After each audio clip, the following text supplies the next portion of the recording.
Voilà, nous retrouvons tout de suite en direct de Bercy, du ministère donc de l'économie. Éric Besson, merci beaucoup. Vous êtes ministre de l'Industrie, de l'Énergie et de l'Économie numérique. Depuis ce matin, s'est ouvert un colloque qui s'intitule Nouveau monde, nouveau capitalisme. Vous réfléchissez avec des invités très prestigieux, ministre de l'économie britannique, italien, le Premier ministre grec, le Premier ministre français, François Fillon, qui a ouvert ce colloque, au moyen de renouer avec la croissance. Alors, est-ce que pour y parvenir, vous avez parlé d'augmentation du temps de travail, de la suppression, par exemple, totale et définitive des 35 heures? Bonsoir Ruth Elkrief. Non, vous imaginez bien que pour l'essentiel de nos invités, la question ne se posait pas, puisque comme vous l'avez dit, c'était des invités de tous les continents et la question ne se pose pas chez eux. Le seul qui l'ait évoqué, ça a été François Fillon, qui a dit qu'il considérait que c'était un débat qui pouvait être légitime et qui ne devait pas être tabou. Ça a été la seule phrase sur le sujet dans la journée.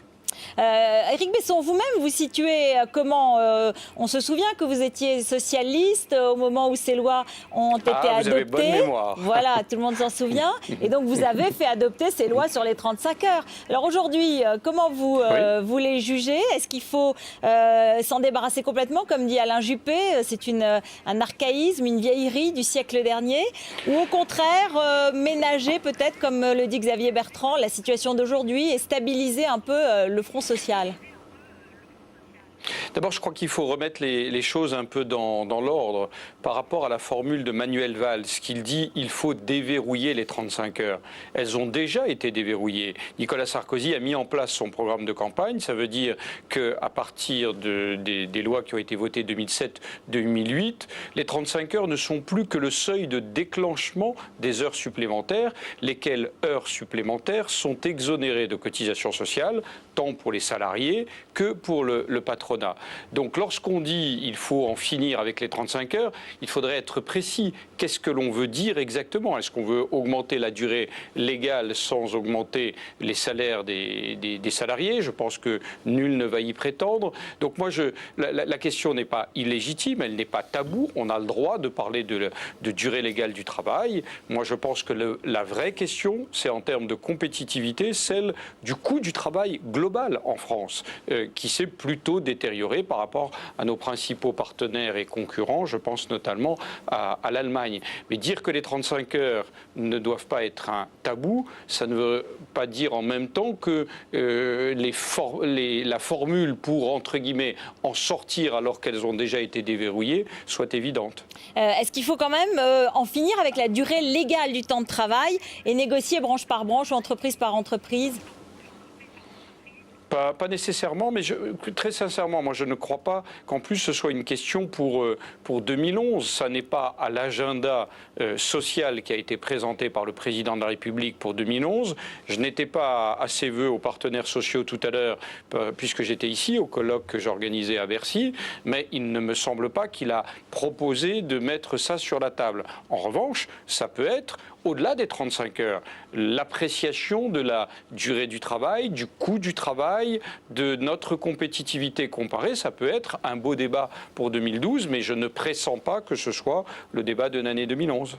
Voilà, donc sur le temps de travail. L'autre dossier aujourd'hui qui vous a occupé comme ministre de l'Industrie, évidemment, c'est cette affaire d'espionnage industriel chez Renault. On va regarder ensemble un sujet de Mélanie Bertrand qui résume un peu la situation, parce que vous souhaitez qu'on durcisse un peu les conditions, en tout cas qu'on prévienne évidemment ce type de situation, notamment dans les entreprises qui demandent des subventions à l'État. Mélanie Bertrand. C'est en rentrant de vacances lundi matin que les 3 cadres de Renault ont appris leur mise à pied. Leur matériel informatique a été saisi ici au technocentre de Guyancourt et depuis, ils ont interdiction de se rendre sur le site. Ce qu'on leur reproche, c'est d'avoir divulgué des informations clés sur le programme électrique de Renault, des informations qui viennent de très haut, car ces 3 salariés occupent des postes stratégiques. L'un d'entre eux fait même partie du comité de direction et travaille donc directement aux côtés de Carlos Ghosn, le patron du constructeur. À Guyancourt, c'est le choc pour les salariés qui ont été invités par le numéro 2 de l'entreprise à garder le silence. Une direction qui a aussi refusé de répondre à nos questions, mais qui nous a envoyé ce communiqué audio. Pour Renault, il s'agit de faits très graves concernant des personnes en position particulièrement stratégique dans l'entreprise. Il justifie une décision conservatoire de cette nature dont l'objet premier est de protéger sans attendre les actifs stratégiques, intellectuels et technologiques de notre entreprise. Du côté des syndicats, enfin, c'est aussi le silence radio. On préfère rester prudent, même si certains syndicalistes se disent choqués que les identités des 3 cadres aient été dévoilées dans la presse. Alors Éric Besson, vous avez parlé vous-même d'affaires sérieuses aujourd'hui. Est-ce qu'il s'agit d'un espionnage, j'ai envie de dire, franco-français, ou bien est-ce que ce serait une puissance étrangère qui aurait pu obtenir des renseignements sur la batterie, sur le moteur électrique des voitures Renault ? Je n'en sais rien et pour la partie que je sais, je ne suis évidemment pas autorisé à vous le dire. Moi, j'ai eu une discussion avec la direction générale de Renault, puisqu'il se trouve en plus que j'étais allé, vous le savez, en début de semaine sur ce site qui est le haut lieu du véhicule électrique. Et les faits qui m'ont été rapportés par la conversation téléphonique que j'ai eue, s'ils sont avérés, sont des faits graves et donc c'est une affaire sérieuse. En même temps, on est en France, la présomption d'innocence existe et moi je ne vais pas jeter des noms en pâture. C'est à Renault, puisqu'une procédure contradictoire va être engagée, d'apporter la preuve à l'égard de ses salariés.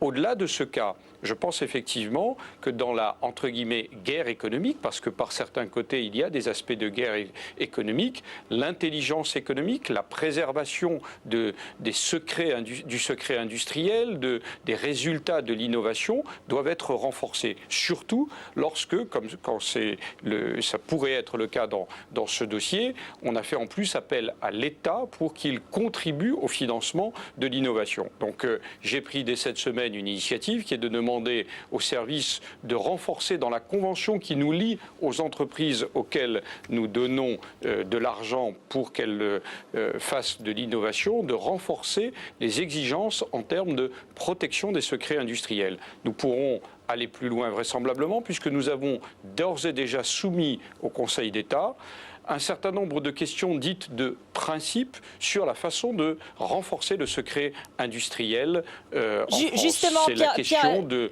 l'éventuel... Justement, Pierre Lelouch... Je dis fini d'un mot, pardon. Oui, voilà. Non, mais allez-y. L'éventuelle création d'un confidentiel entreprise comme il existe un confidentiel défense.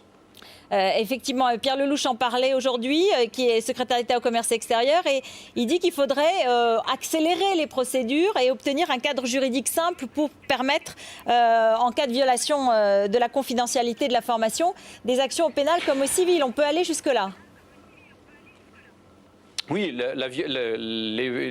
l'éventuelle violation. Si, ne brusquons pas les choses. D'abord, on a soumis les principes au Conseil d'État. On va attendre l'avis du Conseil d'État. Ensuite, seulement, il y aurait un projet de loi. Si ce projet de loi était déposé et voté, effectivement, il y aurait, lorsqu'on viole le confidentiel entreprise, des sanctions civiles et pénales, oui.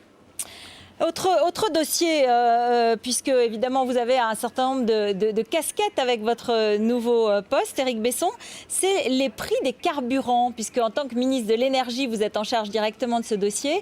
Et aujourd'hui, on le voit, ils ont terriblement augmenté et un certain nombre d'associations de consommateurs demandent la transparence totale, demandent que nous, consommateurs, nous sachions exactement où va cette augmentation du pétrole brut et comment est-ce qu'elle est répercutée sur les prix de l'essence ou du gazole. Je suis d'accord pour la transparence. Nous l'avons évoqué hier avec Christine Lagarde et Frédéric Lefebvre. Nous sommes en vigilance sur le sujet. D'abord, il faut quand même rappeler que l'augmentation du prix de l'essence est liée à l'augmentation du prix du baril de pétrole. C'est un fait incontestable, lié à la croissance mondiale qui a fortement repris, lié aussi à la vague de froid qui a touché notamment l'Europe, mais pas seulement l'Europe récemment. Mais il ne doit doit pas y avoir spéculation, il doit y avoir transparence. Nous sommes en situation de vigilance et le cas échéant, si ça se révèle nécessaire, avec Christine Lagarde et Frédéric Lefebvre, nous inviterons les pétroliers, les distributeurs à venir en discuter avec nous. L'État est en vigilance sur le dossier. Oui, mais Éric Besson, on a l'impression d'entendre à chaque fois ce discours. L'État est en vigilance, on appelle les producteurs à discuter. Et pourtant, on a le sentiment que ça ne change pas. Mais il faut rappeler quelque chose, nous sommes en économie de marché, nous sommes en économie de marché régulée. Donc l'État doit faire de la régulation, il doit veiller à l'application de la concurrence, il doit vérifier qu'il n'y a pas de spéculation excessive. Mais en France, ce n'est pas l'État qui fixe les prix, et notamment pas les prix de l'essence. Donc lorsque vous dites c'est à chaque fois la même chose, par certains côtés, oui, dès qu'il y a un événement un peu exceptionnel, il y a vigilance de l'État, c'est normal en économie de marché régulé. Sauf qu'on l'a entendu, le président Sarkozy veut absolument préserver le pouvoir d'achat des Français. Il est entamé par cette augmentation des prix. Est-ce que, par exemple, on peut envisager de plafonner les prix des carburants en prenant peut-être un peu sur les taxes de l'État, sur la TIPP ou sur la TVA Ce serait une manière d'aider le consommateur.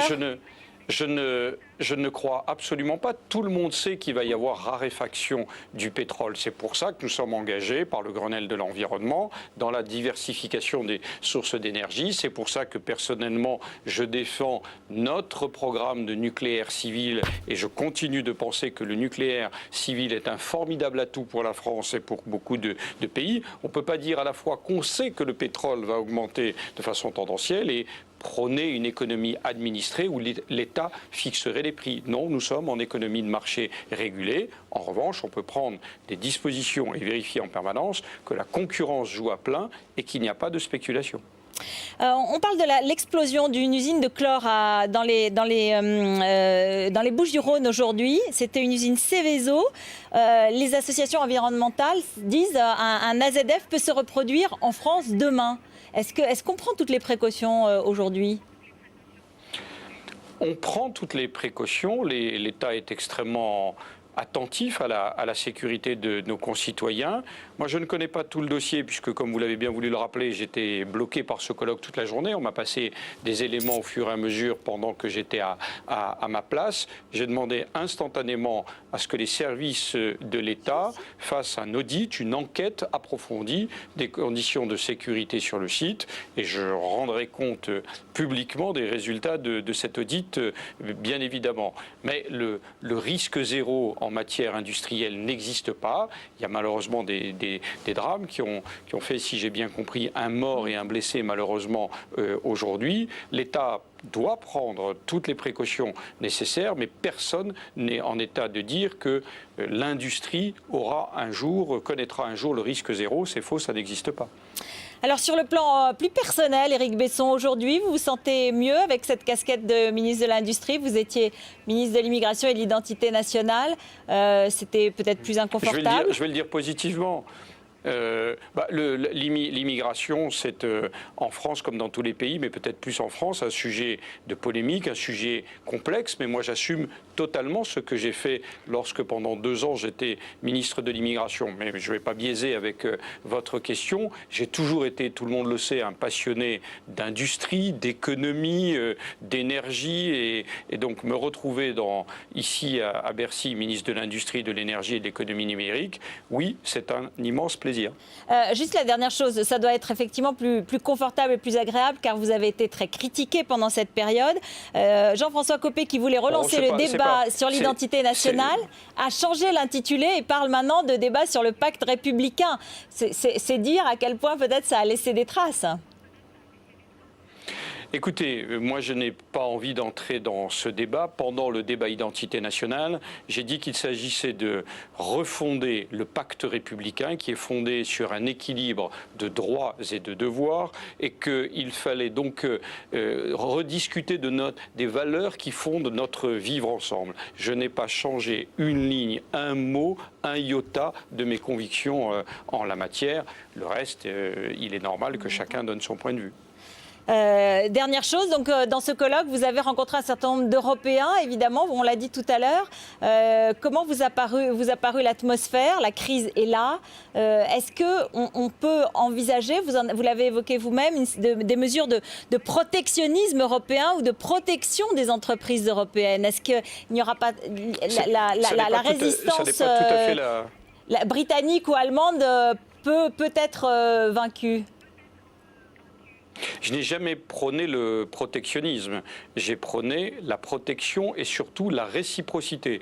Et j'ai été très heureux aujourd'hui d'entendre le vice-président de la Commission, l'Italien M. Tajani, prôner très exactement la même chose. D'ailleurs, nous en parlons ensemble souvent depuis un mois et demi. Par ailleurs, vous avez commencé en disant la crise est là. Non, en termes de croissance, la croissance mondiale est en train de repartir. On l'évoquait à propos du pétrole, elle va être, sauf erreur de ma part, les chiffres de l'année 2010 ne sont pas encore publiés, mais c'est de l'ordre de la croissance mondiale de 4,8%.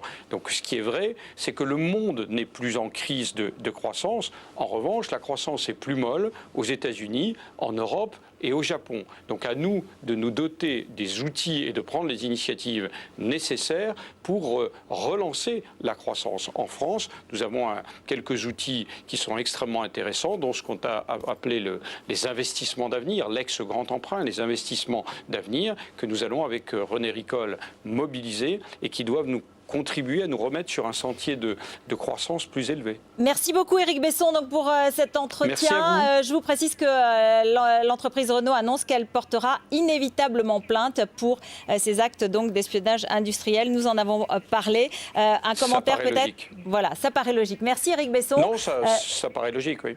Merci. Merci beaucoup.